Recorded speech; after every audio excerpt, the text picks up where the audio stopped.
Hey, can you believe it? A new episode of Illustration Station. Haven't done one of these in forever. In fact, I've only done one of these. Well, this episode is going to be a bit of an origin story. Check this out. So here is a photograph of me in 1978 at 4 years old, drawing. Evidence of me drawing. Not a very good picture, is it? I restored it. Had it printed on metal. Check that out. So here I am, I'm drawing on the Doodle Desk Art Center from Creative Playthings, and I drew a smiley face. Aww. This is the Creative Playthings catalog from 1977, and there you can see the Doodle Desk Art Center that I had in 1978. This was Christmas. There's my brother with his Nerf Man. So here's the full page advertisement for it. Here's the original photograph used in the advertisement. Why do I have this stuff? Because I can't seem to track down another Doodle Desk Art Center. I'll keep trying. Now here's a photo from the next year, 1979. This is me painting. Again, the restored version in metal. So this is a paint by water set. It's not paint by numbers. And here is a paint with water book from that time. With, of course, my favorite animal, the tiger. I was born in the year of the tiger. And I've done many pieces of tiger artwork that I still have, dating all the way back to 1983. So basically you put a brush in a bowl of water, as you can see here, and then you just color onto the picture and the colors pop out. By 1981, I got serious about drawing. I had met my friend Mike, and he was drawing. He was really good. And we went to the library, and there were these Dungeons and Dragons books there.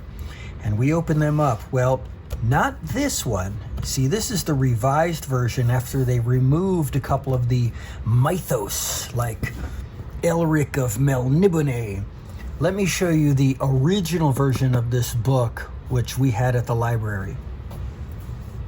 There it is. This has everything in it. This is the original version. In fact, this one is signed by both authors, James Ward and Rob Kuntz. This was owned by, where's his name? Can you believe it?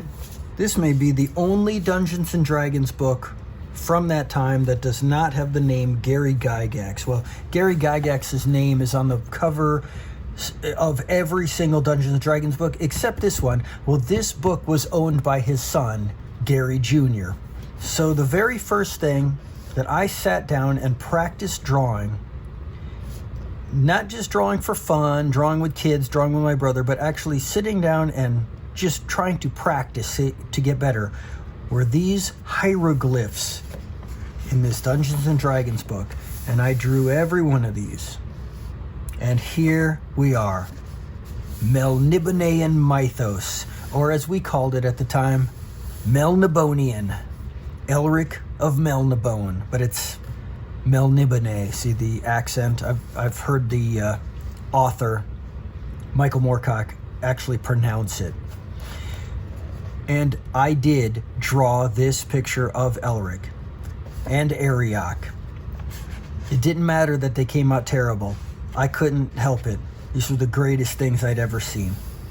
And my friend Mike actually then bought me the Elric books, of which I still continue to collect because they're still coming out.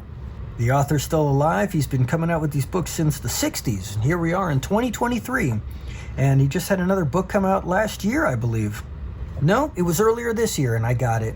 Well, something else happened that year, even before we went to the library and looked at that Deities and Demigods book. It's actually the thing that got me to realize that drawing is a thing that you can do, and it is a thing that I will do forever. I'll show you that right now. So here we are. This is the movie poster for 1981's Clash of the Titans by Ray Harryhausen. This was actually a pre-release poster. This is before they put all the actors' faces and the credits and stuff on it.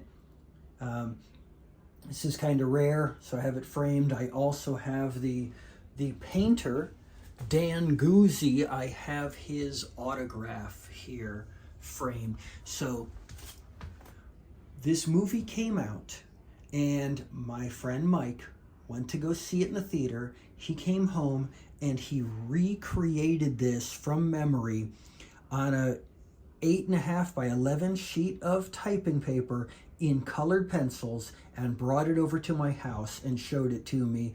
I didn't know it was based on the poster. I hadn't been to the theater to see it.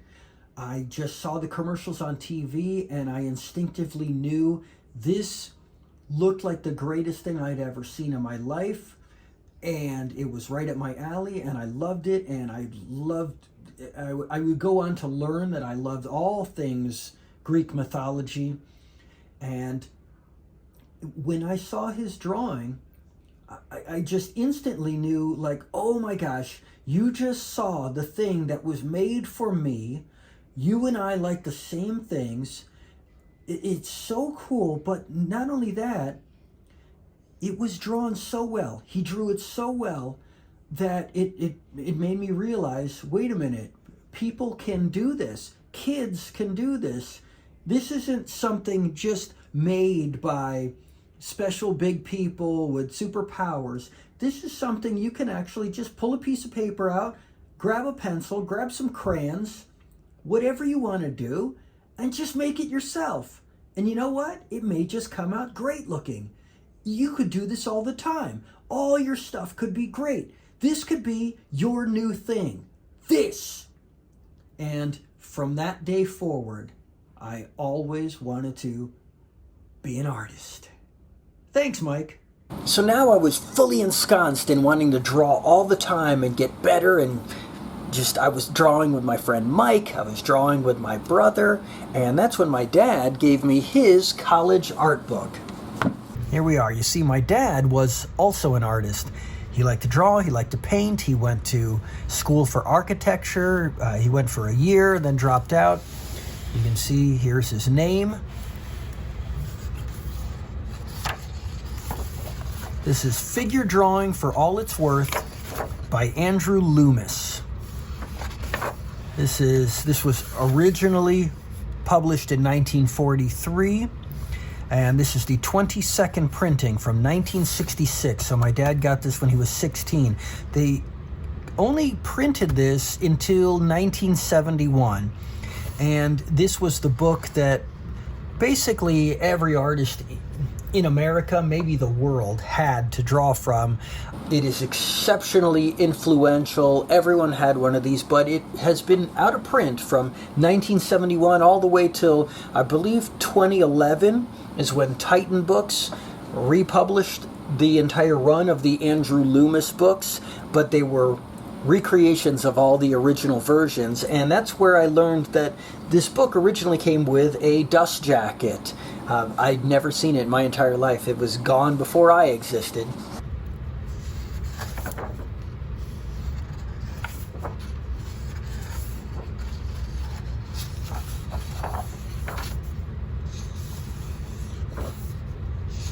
These are great. The bones, the muscles. This is where I learned the anatomy of the human body, from this book. I practiced all of these. Even when I went to art school, they had basically just Xerox copies of pages out of the Andrew Loomis book into the curriculum. This is the gold standard. Look at this. So you've got your photo reference for walking and running. You got pencil, you got ink, combination of the two, different value ranges, ink with a brush. I loved drawing this picture. I thought it was just great. And this, love drawing this. This is just phenomenal. Now you start to get into the nitty-gritty features of the face. I would practice so many of these. And the hands, such a hard thing to draw. I certainly practiced my hands and fingers, all different angles, foreshortening. Now you're clothing the figure, which is additional stuff you need to learn and practice. But then you can do cool things like this. The way fabrics hang and drape and fold, and the lighting and shadows. And there we go. And he signed the back of the book as well. Then at some point in the 80s, my grandparents, my father's parents, sent him this book, which was still in his childhood bedroom. And it was another one of his art books. When he got it in the mail, he didn't remember ever owning it or using it, but he knew it was his parents sent it to him. It was in his room. Copyright 1944. It's not another printing, so it was an old book, but it looks, like it hadn't really been used. I mean, it's got a crease here and stuff, but it's great condition for such an old book. So this is what's the name of this book? It's Fun to Draw by Alan Bogorad. So 1944, this was made 1 year after the Andrew Loomis book we just did, 1943. These are really fun and cool. A lot of stuff to learn in these. Perspective has always been my weakness. So, I mean, clearly this is a very different style than Andrew Loomis, who was very realistic. You going into cartooning. So you see here, he drew in pencil a nose, a mouth, and a dark spot here on the forehead on this caricature. So he did open the book and mess around in it. I can't imagine my grandparents did that before mailing it off. So you've got the Disney, Warner Brothers style of drawing here. Good companion piece to the Andrew Loomis. Look at this, Porky Pig. So it's showing how to animate. Practical guide to lettering. I remember looking at my dad's college art projects, assignments, what have you, from when he was in school. That would have been 1969. And it was a lot of advertising art, lettering, car tires, fashions, 1960s fashions for magazines and what have you. That's the types of jobs that you would go into if you were into art. Now, he was in school for architecture because probably at the time that's the only degree you could go for that would have you take art classes, graphic design classes. So that's that book. And then when I was 13, my brother gave me this, How to Draw Comics the Marvel Way. Why did my brother have a how to draw book? Well, oddly enough, my brother liked drawing. He liked doing art stuff as a kid. He eventually then, by the time he got to high school, gave up any of this frivolous, creative things and went fully into math and science and really excelled with that. But then kind of left that in the past too and never did anything with that either. But he gave me this book, and this is the book that I practiced the most out of. Now, this book was made in 1978. This printing is from 1984. If I remember correctly, my brother would have given me this in well, if I was 13, it would have been 1987, but he may have actually given me this between 1985, 1986, something like that. I don't think he gave it to me in 1984, but at any rate, mid-80s. And I practiced everything in this book relentlessly.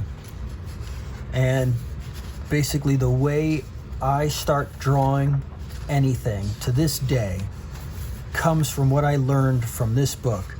Now, I actually got this book signed by Stan Lee, the writer of the book. I would have got it signed by John Buscema, the artist, but he's long dead. So you're saying, well, where's his signature? No, you see, this is my original copy my brother gave me. As you can see, completely falling apart. I used this book more than anything I ever used as a kid. And it's demolished. So I bought another copy of this in better condition off eBay, and that I got signed by Stan, and that I have framed and up on the wall. So here you go, perspective. Why is perspective my weakness? See, I understand it. Horizon line, the vanishing points. I get how all of it works. My thing is, where do you put the vanishing point? I get the horizon line is where your eye level is. Wherever your eye is going to be. So if you're standing in the street, your eye is up above the ground. So it's up above these buildings close to you. It's, things like that. Wherever your eye level is the horizon line. But how do you know where to put the vanishing point? Like here, okay, it's single point perspective. So the point is straight ahead and everything zooms out. But for 2 point, how do you know the points go there and there? How do you know they don't go here and here? How do you know they don't go here and here? It's not until you start drawing that you're like, oh, that's not the angle I'm thinking. All I can imagine is you put like a building or a box or a shape down in what looks right to you, and then you draw lines back from that, and wherever they meet together would be the vanishing point for that perspective, and then you grid everything out from there. I don't know. I really should take a perspective class at some point. You get into 3-point perspective. It's like, how do you know how high up to put? I don't know. I'm sure maybe some of you artists out there are screaming at the screen at my stupidity, or maybe you're all nodding your head saying, yeah, I know, it's confusing, hard work.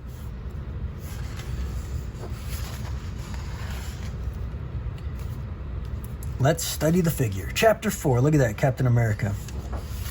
Mr. Fantastic. Shows you the different ways to pose for more action, more dynamism, more heroism and villainry.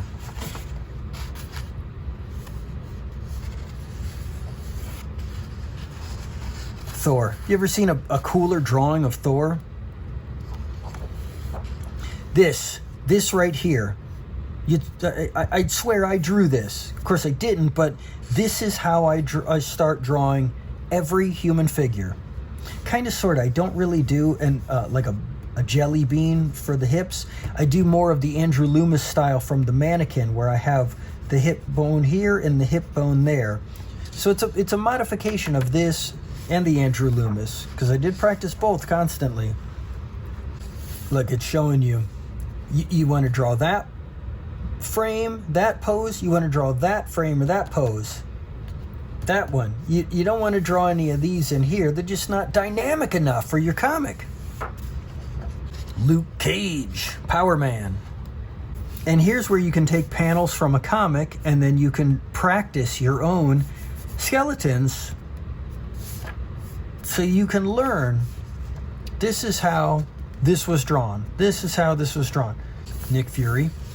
Now you start building up the skeletons. You put in the boxes, the cylinders, the ovals. You put the grid on. These are the eyes and the nose. It's basically a plus sign because it's going to be right in the center. The eyes fall along the center of the head. You'd think they're in the top because they're the top of the face, but with the forehead and the hair, the eyes are actually in the middle of the head. See? The middle. You got all of this up here, and the entire face is the bottom half of the head. The face is 5 eyes wide. There is an eye width between each eye and to the side of each eye. That's where you get your 5. You've got the triangles, this, top of the nose down to the sides of the mouth. This is how you learn how to construct how a face is put together correctly. You learn that, you practice it, you get good at it, you memorize it, and then you've got a new superpower.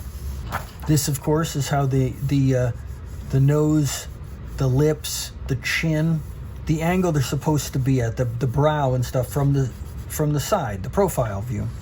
You know, the difference between drawing a woman and a man. Different types of emotions displayed in the facial expressions. How to do it wrong and how to do it right. Now, putting the picture together, composition. Where your eye travels. Negative space. Camera angles for more dynamism. Putting together the comic book page. The wrong way, the right way. The wrong way, the right way. Now, you can draw your own comic book page. You start with the skeletons. You flesh them out with your shapes.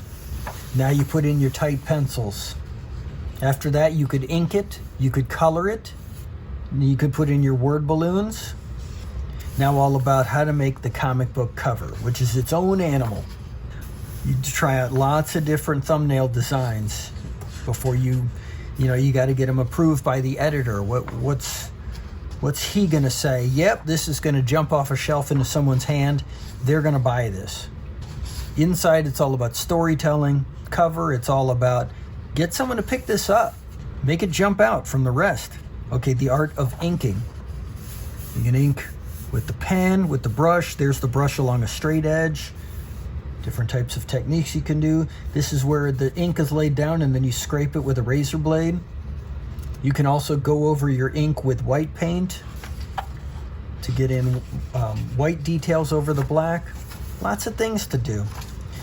The differences between like inking or over inking it. There we go. How to draw comics the Marvel way. So, I continue to get many how to draw books throughout my teens and 20s. Even into my 30s, I would find new books, and I would take vacations from work, and I would just get a ream of, at the time it was called typing paper, and then it became copier paper, and it's computer paper. It's all the same thing. You just get a ream of it, and you get a new how to draw book, and you just lay in bed for a week vacation and go through page after page and fill out the front and back of every paper in that ream. And you add to your skill set. Never turned into a career though, but I would ink back then. I originally would ink with a quill pen. Look at this. This is in a vertebrae.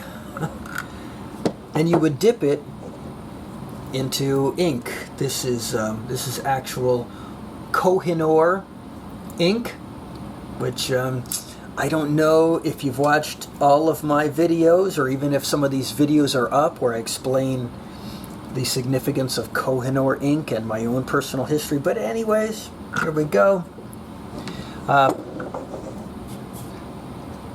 Pencil sharpener. This little globe ancient world pencil sharpener I got in elementary school at one of the they bring you down somewhere in school and let you buy little trinkets and stuff. Father's Day, Mother's Day gifts, ashtrays. I got myself a pencil sharpener. This was my dad's pencil sharpener from the 60s. I never liked it because it's like a point sharpener. It's not a pencil sharpener. You have to already have your pencil sharpened. Like back then, they used to cut the wood with a pocket knife, and then you put the pencil in here and you spin it, and it makes the lead a point, because it would just be like a blocky square point after you've carved all the wood off, and then you put it in here. We have better things, nowadays. Like this. No, I got this at the Edison home. Couple months back, went to the Edison home, and they had this, look, the little record spins. It's a phonograph, pencil sharpener. Okay, enough little toys and trinkets. I'll catch you next time.